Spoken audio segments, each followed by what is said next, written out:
Yun, gawa tayo ng kilawin na bangus. So, binabad natin sa suka muna. Tingnan natin ito muna. Ikakado nyo. Iwain muna natin. Yun o.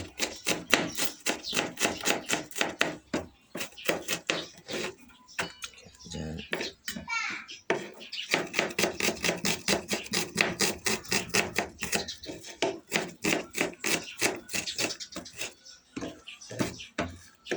Sili, luya, sibuyas naman.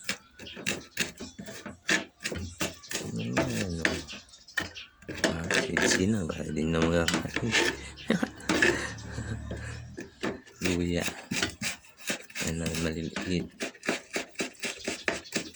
O, diba?